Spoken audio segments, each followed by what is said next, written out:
This Coast to Coast Entertainment Network program is brought to you by Beside Me Bracelets. Our bracelets are handmade for any occasion. Use the promo code Coast to Coast for 15% off. Visit their website at besideme.com.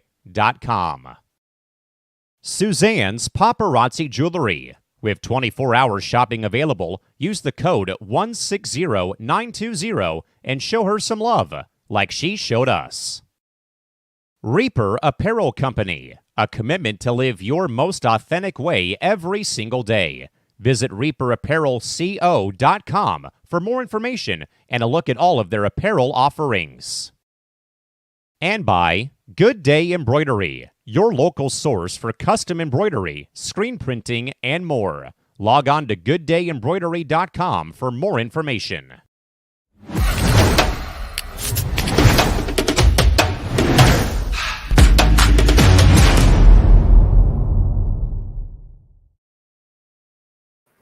We are here, you are there, but you're all watching another episode of Sports Minute right here on the Coast to Coast Entertainment Network. I am Ace, and of course tonight I'm joined by all my co-hosts for the evening. Number one, we'll start out with that man that we call Mr. Big B.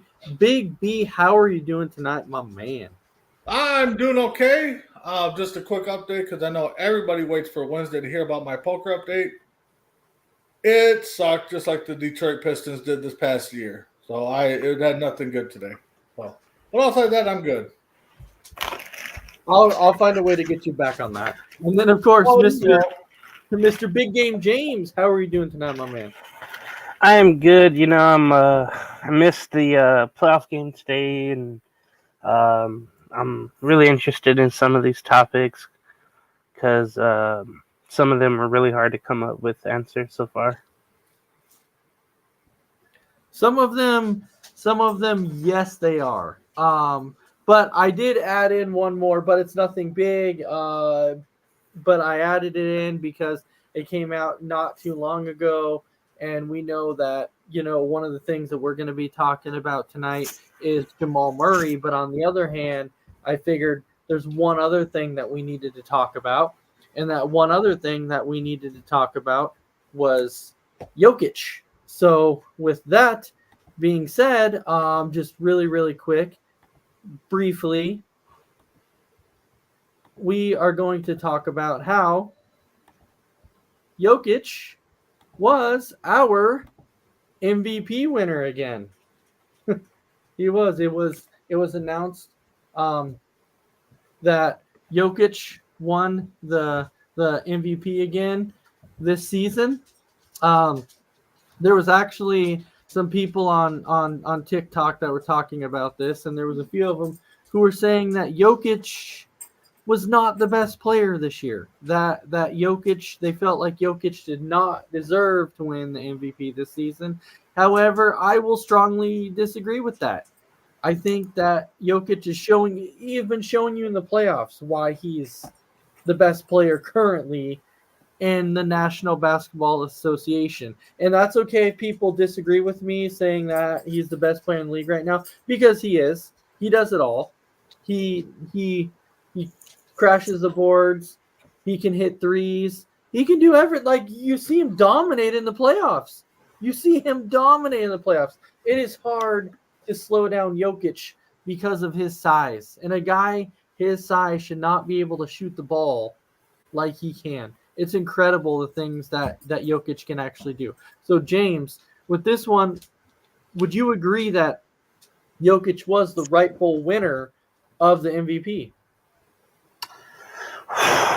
Man, I didn't even know about this till right now. I was in the shower. So, anyway, I'm okay with it right now, I guess.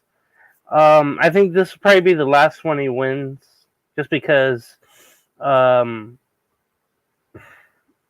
I'm thinking the younger players are going to start to win it, like Edwards and SGA from Oklahoma City. Maybe one of the Celtic players like Tatum or Brown wins it one year as well. This will help him though, because he's had bad games so far with turnovers, but I don't have any issue with this because I do remember Murray was out for some time this season, and usually when Murray's out, the Nuggets don't do well. But it seemed like Jokic single-handedly brought the Nuggets up to where they are now in the standings in the West Conference. So you kind of have to take that into account. They weren't as deep this year. I do kind of feel bad for Shai Gilgeous-Alexander, though, because they had the best record in the West, and maybe it's more of a team thing than it is SGA. Anthony Edwards, I thought, should win it as well. You wouldn't feel bad voting for any of these guys. So it kind of feels like when Embiid won it last year, but you felt like Jokic had it most of the year, and then Embiid at the end stole it. And maybe this was the case for Jokic this year. So I don't have a problem with it, but I know it's going to be his last one for a while. Okay. So you feel like Jokic didn't have it all season. You felt like, yeah. That's what I have an issue with. Like, and I know me and Calvin were talking about this yesterday, and we said we kind of wish the MVP was done after the season, but that's just not how the NBA goes. The West is so damn tough too, but you could just say, hey, you can see they climbed out of the play-in tournament, with Jokic and Murray being out. So you can say, yeah, he led him out there. But the debate is always, guys, it's like, hey, do you give it to the best player on the best team or the best individual effort no matter where they are in the standings? I never know how to vote. So I would have been tied this year with who I would have voted for if I had the vote. So I'm just I don't even know, but I'm happy Jokic won it because this will probably be his last. So you would have been okay whether it was Jokic or Gilgeous-Alexander or Anthony Edwards. Yeah, you would. The thing is, Anthony Edwards, though, he has Gobert, he has Cat, but it just felt like Edwards this postseason has just been so amazing. And then you have to throw Brunson in there for New York. That's why it is tough this year. I couldn't even decide on one if I did. All right. Big B, I will hear this from you because since you are a T-Wolves fan and you know that people mentioned Anthony Edwards that could potentially have won the MVP award. Do you feel like the NBA got it right by giving it to Jokic? Yeah, I don't want to be the homer on this. I mean, yes, I think they got it right. I think Edwards, will now get some notoriety here, what he's doing in the playoffs, and they're going to see the coming out party. I think Edwards needed this before he got the MVP. I think he needs this playoff run to do that. So yeah, Jokic, props to him for getting it. I'm with James. I think this is probably going to be one of the last times he might get it again, down the road if he stays healthy and keeps putting up the numbers. But I think we're going to see a turn of the guard here, and I think we're going to start seeing like the Edwards and all those cats getting it down the road here. So yeah, I'm not mad that Edwards didn't get it. I think he's due. I would not have been upset if he did get it, but I just think Edwards needs this coming out party to keep doing what he's doing because he's locking down everybody. And I know we'll talk about it later with the Wolves, but I'm scared on them comparing them to Jordan already. I know Jordan's come out and made the comment already too, so I just hope he keeps a level head. He keeps playing his game and just keep doing that and just kind of let his game do his talking for him. All right. Well, speaking of speaking of the Nuggets and the other thing that we're going to be talking about, and I know James, you were prepping for this one, so you were actually getting ready for it. We're talking about the Jamal Murray situation that had been going on for a few days. You know, when he was throwing stuff in the crowd, and so people were like coming out and talking about it, saying, why did Jamal Murray not get suspended for his actions? Now, Murray did come out and did apologize and said, hey, I just lost my cool. You know, it was my fault. I shouldn't have. But when it comes to that, like, do you agree that the people that are saying Jamal Murray should have been suspended over the situation, do you agree with that? And so James, I'll start with you. Do you agree that Jamal Murray should have been either suspended? Well, he was fine, but do you feel like he should have been suspended over it? I think if it was the regular season, he would have been suspended. But the NBA needed him to play in this series because you could see, as we'll talk about after that, the Timberwolves are kind of running away with it, and there needs to be some resistance. And the NBA doesn't want a bad series, so they need Jamal Murray in the game. One thing I thought would happen was like, hey, they could just suspend him for the first game next season, but that didn't even happen. So I was kind of shocked by that. I thought he should have been, but I understand why he wasn't. But he had a big fine anyway, so I understand that. Yeah, it was like mediocre a fine for him just because he makes so much money on his contract. But I thought he should have been, but not for the next playoff game, but the first game in the regular season next year. So I'm okay with the ruling. I'm just shocked it wasn't a suspension at all. So you're okay with him not being suspended in the playoffs? Yeah, just because the NBA needs it. They need him to be playing. They need him to be out there for it to be an entertaining series. I just base it off of that. Again, if this was regular season, you suspend him right away. But because this is the playoffs, you really need him out there if you're entertainment business. So that's how I thought about it. Like, I get what you're saying, I really do, but think about it like this though. And this is the only reason I'm saying that is because Jamal Williams, okay, or sorry, not Jamal Williams, we're not talking football. I meant Jamal Murray. So let's say, you know, you look at Jamal Murray like this now and you say, okay, because it's the playoffs and you acted the way you acted, it's going to be completely okay. We'll just give you a fine because we need you in the playoffs. And so your antics are completely okay. We'll just fine you and just call it good. Now, Let me mention this because I think the sequence of events that happened leading up to the throwing of the heating pad on the court made it where he didn't get suspended. So there was a couple of fouls that should have went both ways, but the referees did not call it. And then you had Mike Malone coming on the court, and somehow the referee, Mark Davis, restrained himself from not throwing out Mike Malone. Mm-hmm. So I think all of that had to do with that for Murray not being suspended. I think just the situation. But again, I was really shocked that, nothing came about suspending, the next year. Though I'm just shocked by that. But I think that's the reason why there was no suspension, just because of everything that led up to him throwing the heating pad. And I don't think it was an accident either. I think he legitimately threw it out there just in frustration because of all that was going on at that time. Yeah, which I get what you're saying about, everything leading up to it, and then, Murray getting mad because it's leading up to it and so on and so forth. I completely understand that. But what I was saying and where I'm coming from is that the NBA looks at this and says, it's the playoffs. It's no big deal. You did what you did.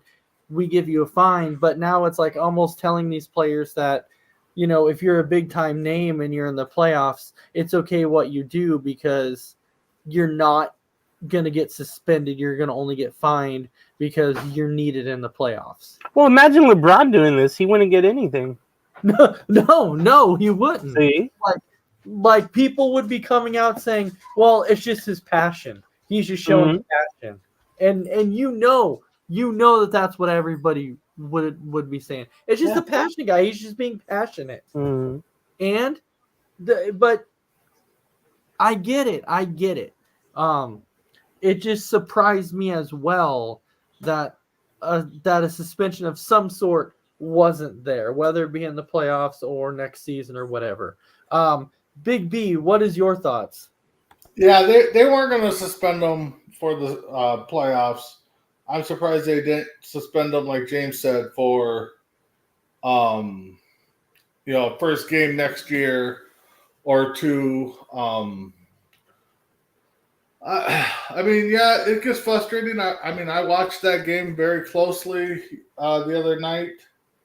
The refs did let a lot of things slide, as James was saying, that it wasn't get called. There's, and that was both ways. I mean, I'm not saying that Denver did anything special, or the Wolves, because there's a lot of times that the Wolves should have got called for a penalty or a foul. I'm sorry. And they didn't. It was going both ways. So the refs need to bunker down a little bit, but I'm glad they let things play out. But it could have got bad overall. I mean, there was, people getting, thrown around a couple of incidences. So, but yeah, frustration. I mean, we all had those moments. I think it was meant on purpose. Maybe not as far as it was throwing. Maybe could be, okay, I didn't mean to throw it that far, whatever, but I got upset and threw it. So, it happens to the best of them, but I'm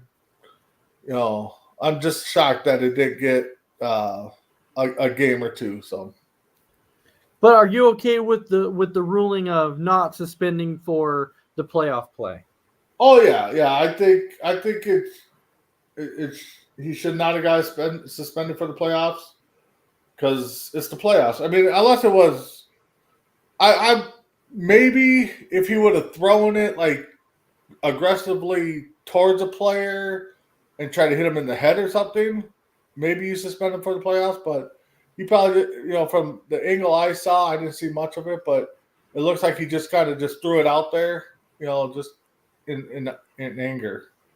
He did. He just picked it up and just threw it. Yeah. There was no intentionally aiming at a player, but he did intentionally throw it. He did intentionally throw it. Oh, yeah. But he didn't intentionally throw it at a player.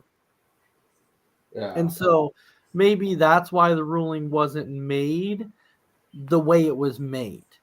But again, we know how big this series actually is. Mm-hmm. Like, we know this series is very, very big. And, we talked about Jokic at the beginning.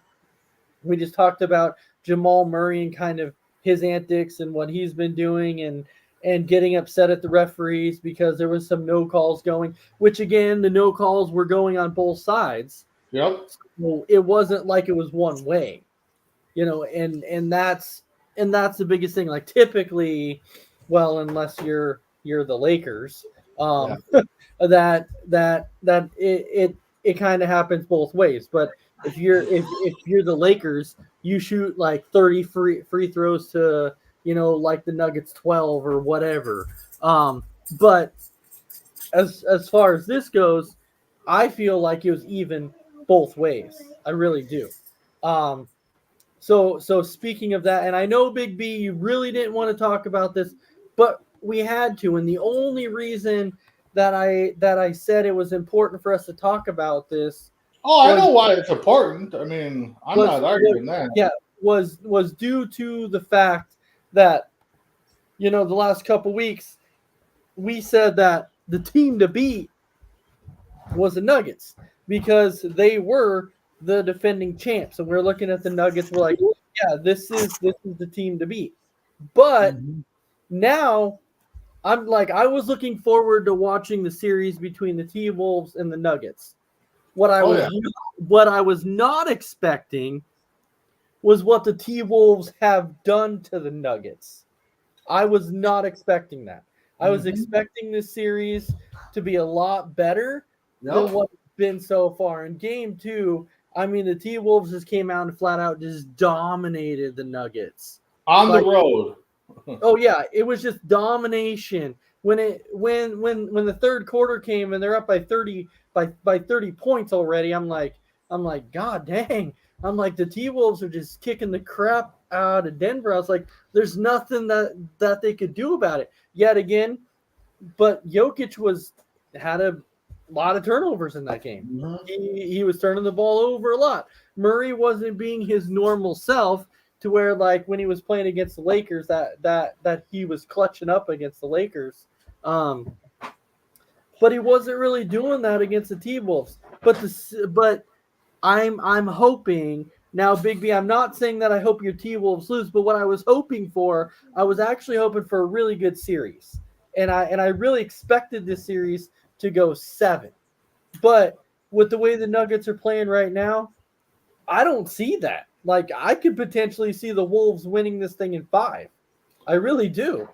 Like, with the way they're playing, I'm like, oh yeah, they could go up 3-0, and then the Nuggets win in game 4, and then the T-Wolves take it in game 5. Like, that's legitimately how the series is shaping up to be right now. If the Nuggets go down 3-0, the series is over. I'm telling you that now. The series is over, and the Nuggets are not repeating.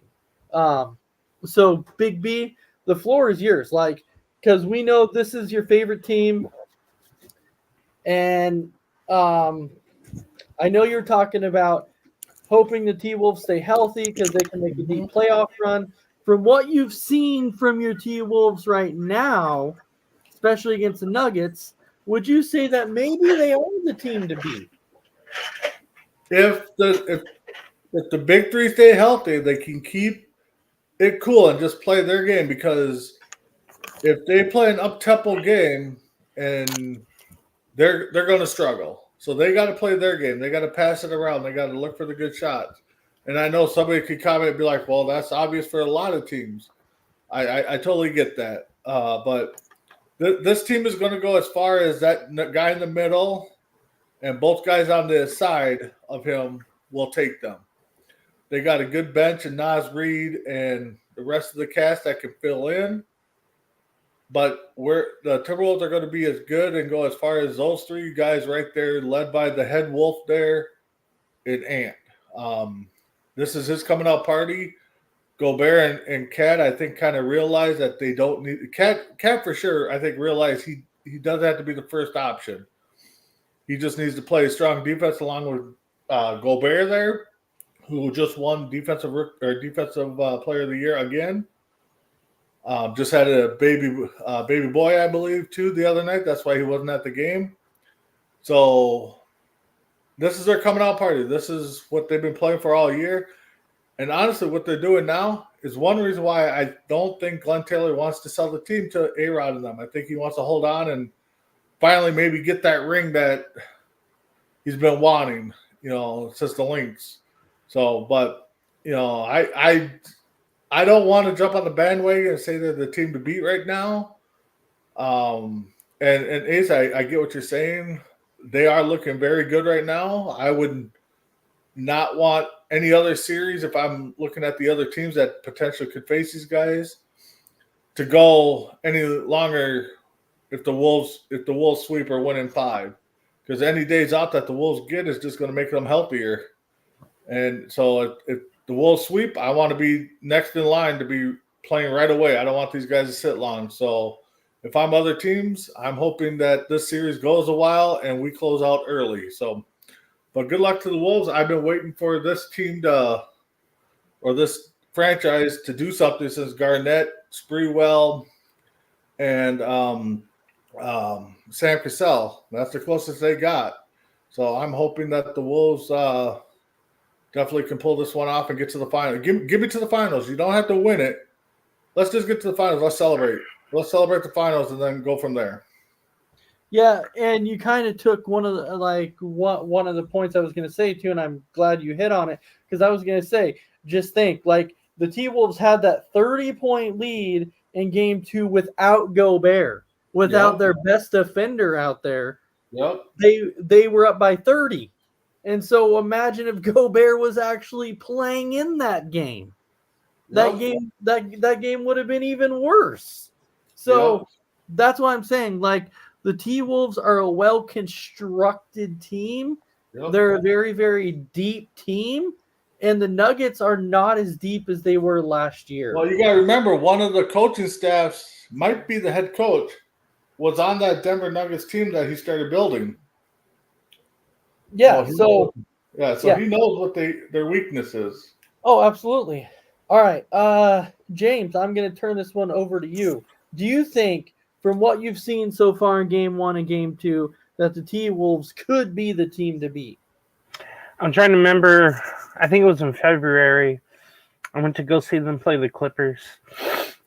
And they had, both guys out there, Gobert and Cat.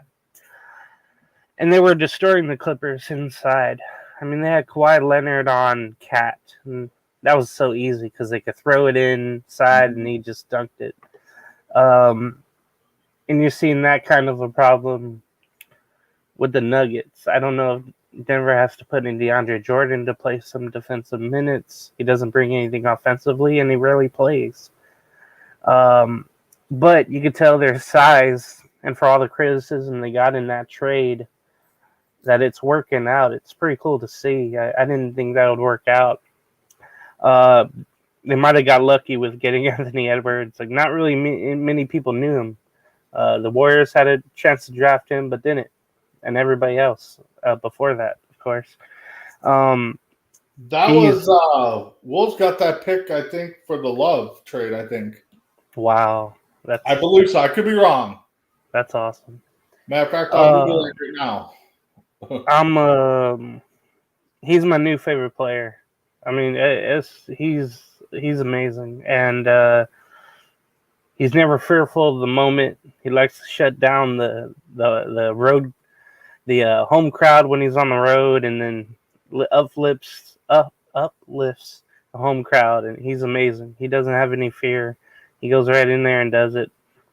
And then Mike Conley Jr., it seems like he found a home there in Minnesota, shooting threes, being good defensively. Their bench with Anderson and Jalen McDaniels,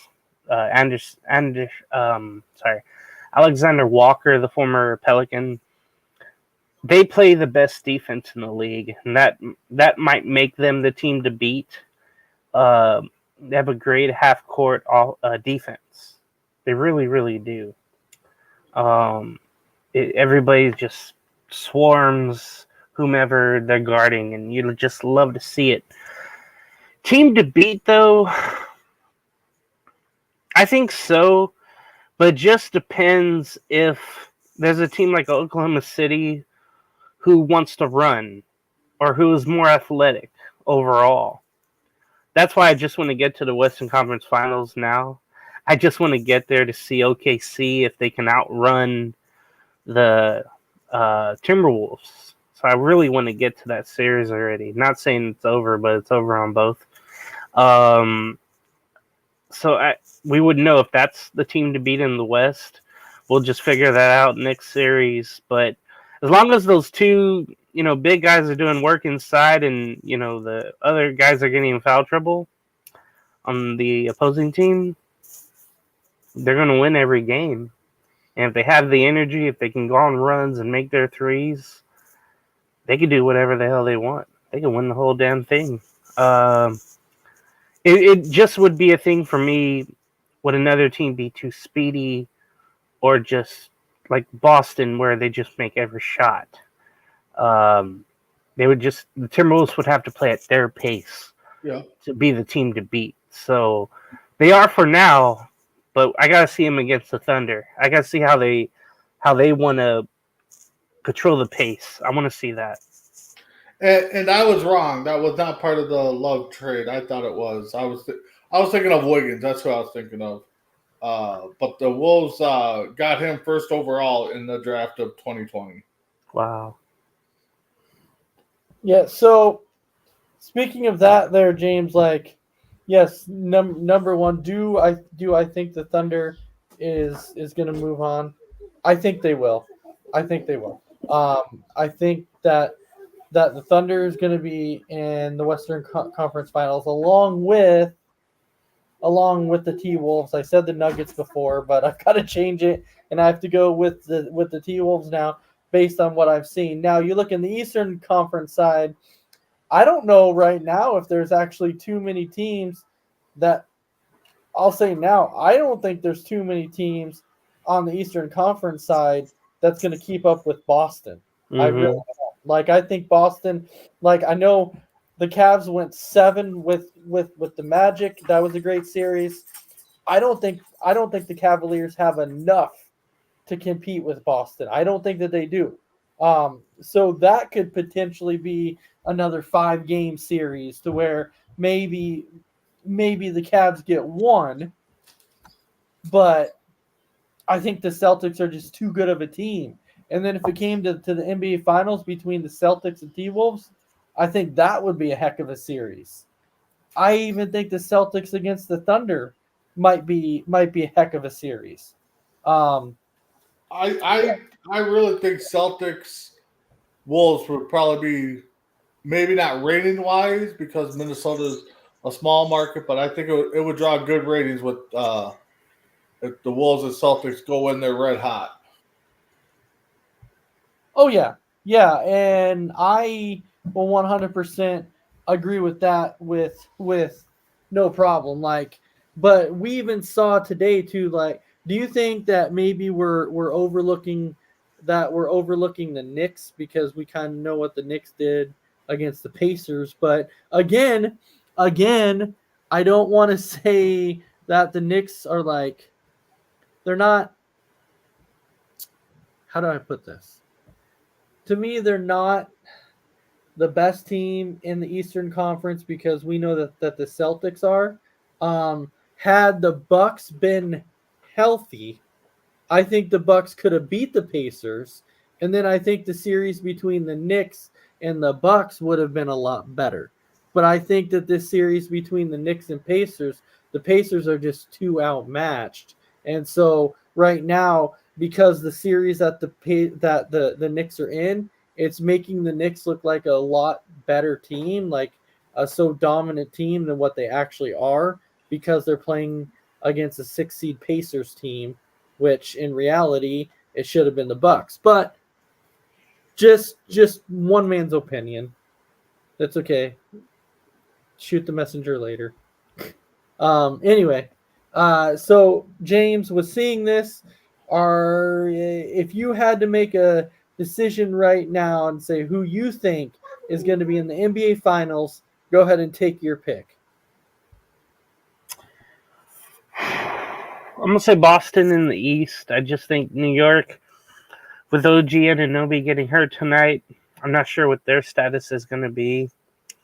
Indiana can be up and down, but I think they all crumble when it comes to Boston. You could tell in that Cavaliers series, Cavs have no chance. But in the West, again, it just comes down to what game is being played by each team with the Thunder and the Wolves. I want to give the Thunder their flowers and just say, hey, they're the number 1 seed for a reason, But maybe the Wolves, because of their height, I still don't know right now. I'll say Celtics. God, I don't know. It's between Oklahoma and Minnesota for me, but I guess right now, just because they're dethroning the, reigning champions, I would say Minnesota. So Minnesota, Boston. All right. Thank you for that. And because I don't want to put Big B in that situation because his T Wolves are in that spot.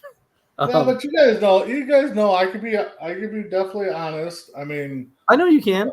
Boston, I think for sure has been the best team all year long. Um, so I gotta go Boston, just like James. And in with the Wolves and stuff, I mean, the Wolves were the number 1 seed for most of the year and until James, correct me if I'm wrong, like January, February, around the All-Star break, they kind of faltered a little bit due to injuries and stuff. Yeah. So, I mean, if they get winning ways, I mean, Minnesota should be in the finals. So, I think next series will be a good one with either team facing the Wolves, if the Wolves can make it. But I don't want to sound like a homer, but I got to go Minnesota. I think they were the best team out of that conference. All right. So before we go on to our next topic, James, I really wanted to ask you this quick because I know you are a Clippers fan, and I saw a report. It was, of course, posted by a Laker fan, so I didn't take it to heart. But I'm like, oh, I'll just ask James because he's the Clipper fan, so he would probably know on this. But they had posted that Kawhi requested a trade from the Clippers and that he had his 3 destinations and his top destination was the Lakers. I have no response to that, Ace. You have no response? I never heard anything, so I don't acknowledge that. Okay, I was just curious because I know with you being a Clippers fan, I figured you were probably in a bunch of groups or something like that. No. So I figured you might have seen a report or whatever. No. And so I stay away from all those idiots. okay, so yeah, no, that's fine. So I just wanted to make sure. That's why I was like, hey, I'll just ask James and see if James might have seen it or whatever. But if you haven't, You know seen what, it, Ace? I don't mind if he goes because they're not going to win with him. They're not going to win without him. So it just doesn't matter. That's what it comes down to. it just doesn't matter. Yeah. It just doesn't matter. Mm. It just doesn't matter. All right. So our next one, going over to the MLB side of things before we go to our top 5 list. What we're gonna do quick is we're gonna talk about just really quick our biggest surprises so far on the MLB season, whether it be good surprise, bad surprise, or whatever. I wanted to touch on that and get our thoughts. I know personally, when I look at the NL side, I would have to say so far the D-backs have been a huge disappointment so far. I thought that the D-backs were going to come out and be a lot better than what they were. So to me, they've been a massive disappointment this season. On the good side of things, I'm going to jump to the AL. And I know that people were talking about teams that they're like, oh, I think that they could be pretty good. Well, one team that really – oh, I'm back. Okay. Yep, I'm back. So one team that really comes to mind on the AL side is the Guardians. Because I don't think people thought that the Guardians were going to be as good as they were so far. Or you could even throw the A's in that category. Because the A's are like 2.5 games out of first place. And nobody would have saw that coming right now. So, James, for you, biggest surprise good and biggest surprise bad so far? In the leagues, AL, the biggest surprise is maybe the whole AL Central, other from the White Sox. You mentioned Cleveland doing it with only really one big name, Jose Ramirez. But they're getting the starting pitching out of nowhere. BB has been amazing. When they get to Clase, he's a shutdown closer. It's great to see. Minnesota went on that 12-game winning streak, and they're back in the thick of things. The Kansas City Royals, who will be facing the Angels this weekend, are 22-16. What? I'm so happy for them. And Detroit is 1 game above 500. So I think the whole AL Central, other from the White Sox, who are awful, that's the biggest surprise in the AL. And then maybe the A's, but now they're starting to falter. Thank God. But I guess the biggest disappointment, I guess you would say the Astros. But when you look at them, they are missing 6 starting pitchers. So whenever you don't have those amount of pitchers, that's going to hinder your team. Josh Hader has been awful as their closer. Bregman in his contract year has hit awful. And you know where Jose Abreu is, guys? He's in rookie ball trying to get his swing back. He's hitting under 100, or he did hit under 100. He's making a lot of money. So it's just such a surprise just on that story. National League, the surprising thing I think would be positive would be Milwaukee. I didn't know what the hell to think about the Brewers, but they do have enough pitching despite missing Woodruff. Their offense just does enough. And then the Nationals, I think, would be the next positive thing, being at 500. Nobody had that.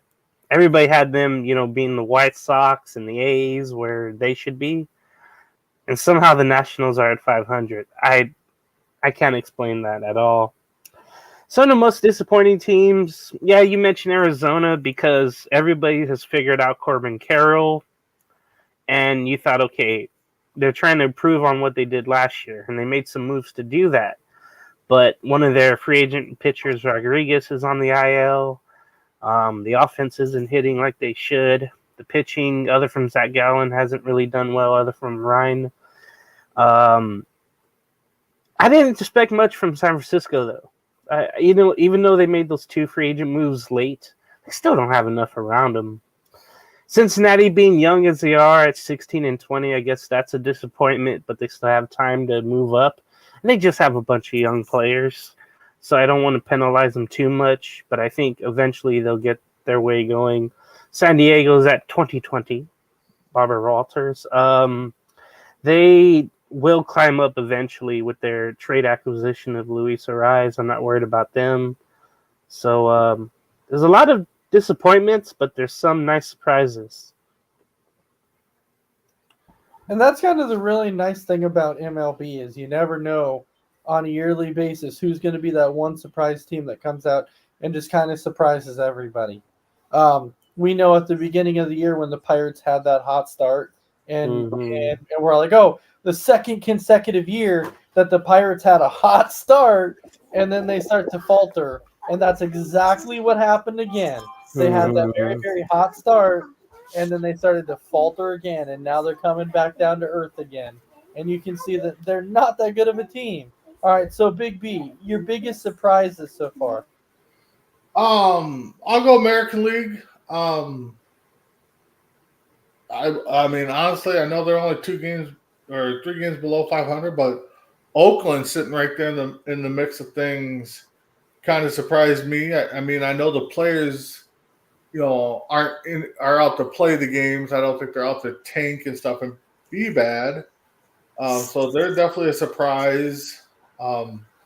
Cleveland, definitely a surprise. Minnesota, came around over the last couple weeks with that 12-game winning streak, as James pointed out. So they're making a battle, even with their top guys being hurt, Buxton and Royce Lewis being out. So they're hanging in there. NL side, I mean, I know Philly's been in it last few years, but I think them just dominating. Seems like every game I watch, they just been just crushing it. The Padres, I know they've been in it, but going out and getting a rise right away, I thought that kind of shocked me right away. So, they're in it to, make the playoffs again. On the disappointing side, it's tough. I mean, I'm looking at the records here. Colorado's always been disappointing. The White Sox were awful last year. I guess right now, just by looking at the records, I mean, Houston and Toronto just being at the bottom of their division right now. Both teams are kind of just struggling. Outside of that, NL's kind of the way I thought it was going to be. Pittsburgh, yeah, they started off hot, but now they're going to fall off. And maybe in a month or 2, we talk about how disappointed, they did after their start again. So, but yeah, I would say Houston and Toronto being, in the basement of their divisions is probably kind of disappointing. All right, and must I say this because you mentioned Colorado? that I was going to say is Chris Bryant's contract not one of the worst like that you've seen in a very, very long time. He signs with Colorado. Maybe he should have done a little bit more research before he signed that contract. And oh my God, his contract, that's been brutal for Chris Bryant. That's all I've been saying. He's been out of the lineup more than he's been in the lineup. He hasn't even Well, played. maybe it's not him that needs to rethink the contract signing. Maybe it's the Rockies themselves. I mean, I don't know, unless he's like faking that he's hurt because he doesn't want to actually be out there with how bad that team is. Anyway, maybe. yeah. Anyway, going on to our next one, we started doing a top 5 list last time, and we did a top 5. We did top 5 Giant players, and this time we're doing top 5 Arizona Diamondback players of all time. So top 5 Diamondbacks players. Big B, do you have your top 5 list? Let me just take a look. I kind of overlooked that topic here, so Okay, well, I'll give you a minute to look that up. So, James, then we'll go ahead and we'll start with you. Who was your top 5 Arizona Diamondback players of all time? It's very tough. Not in any order. I don't want to do that. Luis Gonzalez, Randy Johnson, Brandon Webb, Kurt Schilling, and Paul Goldschmidt. I do want to give an honorary spot to Craig Counsell for scoring that run to make the Diamondbacks win that Game 7. But Luis Gonzalez may be the best one just because he had the most important hit in franchise history in that Game 7 of the 0-1 World Series. Yeah, Marte, I guess, because he was there a while.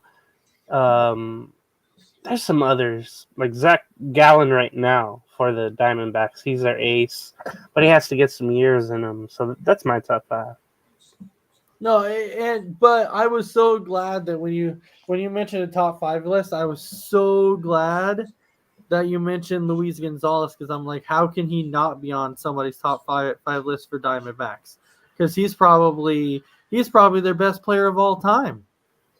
If you were to throw a list out there and say their best player of all time, it's probably Luis Gonzalez.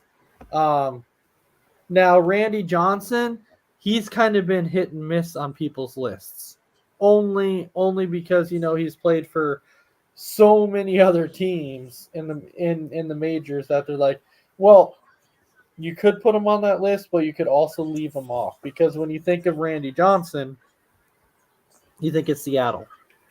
And so that's a lot of people think of Seattle when you hear that. Zach Gallen, I do agree, very, very young, so he still has some time to go before you can put him in their top 5 yet. Marte, I will almost say that you almost have to throw him in there, only because of what he did for Arizona and how long he was with Arizona. So Marte would probably be in my top 5. Brandon Webb, he was their ace for a very, very long time. So he's definitely one that you could throw out there. And Goldschmidt, absolutely, I agree with the Goldschmidt one too. So Big B, if you had time to look, do you have your top 5? Yeah, I mean, honestly, you definitely. I would say Gonzalez for sure. I would say Kurt Schilling and Randy Johnson, just for them being part of that. Get me wrong, I'm pretty sure they were part of the championship team that they had. My number 4.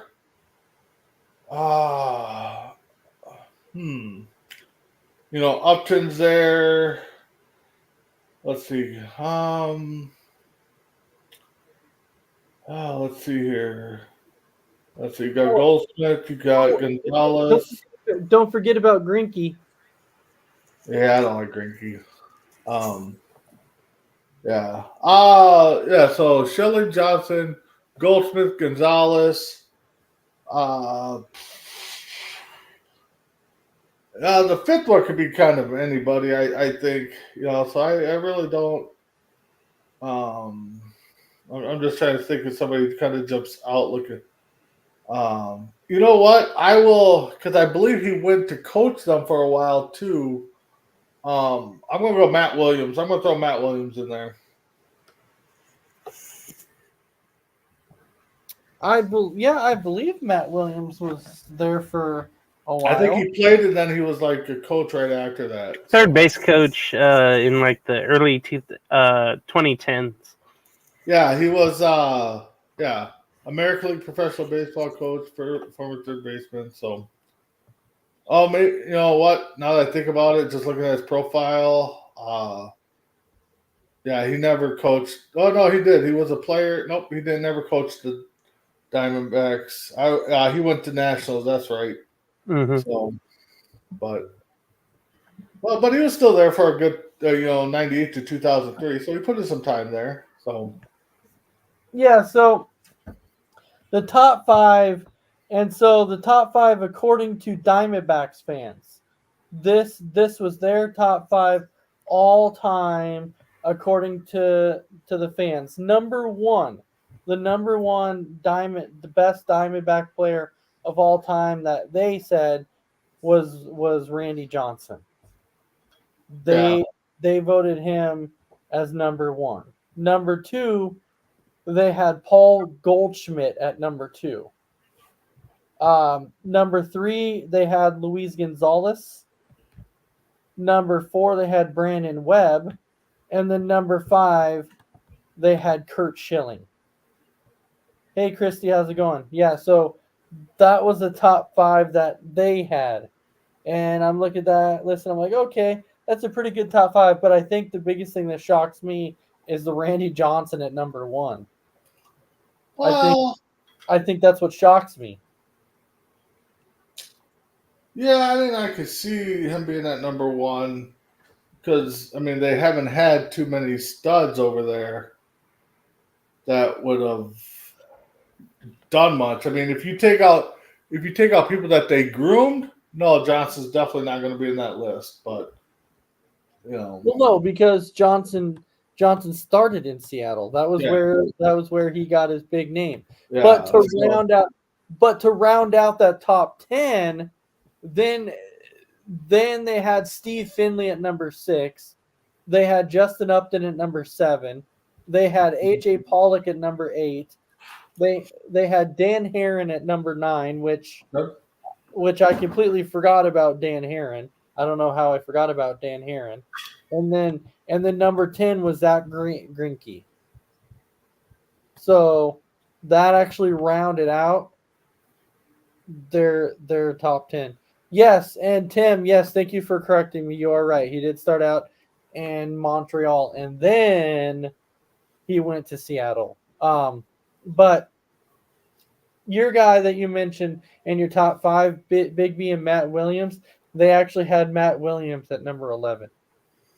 Yeah, they're wrong. They're wrong. So James, out of this top 10 list that the fans had voted on, does anybody on that list surprise you? No, it's fine. They haven't really had a catcher stand out to be a top 10 like Miguel Montanaro, but yeah, I can't find a problem with it.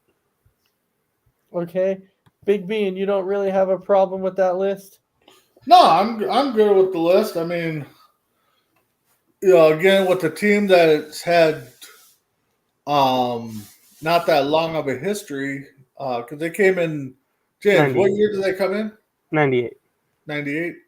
So, it'd be interesting to pull those guys and have them just do players that have started their career with the Diamondbacks to see what their list looks like. So, but no, I'm okay with that. And Tim, to answer your question, Council, they actually had Council at number 16. So that was, I guess that could be a little surprising. Anyway, so we're at the very end of the show now. We get to go ahead and wrap it up. We kind of get to give our final thoughts. So, Big B, we'll go ahead and start with you. What's your final thoughts for the evening? Final thoughts are, thanks for hopping on and chatting. It's always great to talk with you guys on sports, no matter what the night is. Keep checking out C2C all week long to see what we got going on. I know tomorrow is scheduled to be Kicking It, which is always a fun night to talk a little of mystery topics that Ace likes to throw out there. So, and then just keep checking out. Check out me and Tim Tuesdays or Wednesday, C2C Rank 'em in the mornings, where we rank kind of like what we just did now. So check that out. All right. And then, of course, Big Game James, your final thoughts for the evening? Yeah, I can't wait for Kicking It tomorrow and then Entertainment Hour and then on deck. So there's programs I'll be on all week, or the rest of the week, I should say. Look out for everything. I don't know if I'll be on right away tomorrow because I might go bowling, and I haven't gone in like 3 years, so pray for me. Well, that means James is going live from the bowling alley. He's going live. No. Yeah, he's gonna come on. He's gonna come on Kicking It. He's gonna set up his phone to where he's angling it towards the lane, and he's gonna be like, "All right, guys, I'm gonna sit here and I'm gonna show you my form when I'm bowling, and I'm gonna sit here and give you all hints and guidance and tips on how to bowl a 300." I'm not Isaiah, so I'm not doing that. So you're not doing that. It's all good. It's all good. Well, we do want to thank everybody for joining. It's been another good episode of Sports Minute, and maybe Callan will be back next week. We'll figure it out. So with that, thank you everybody for watching, and we'll see you all next week for another episode of Sports Minute. Have a good night.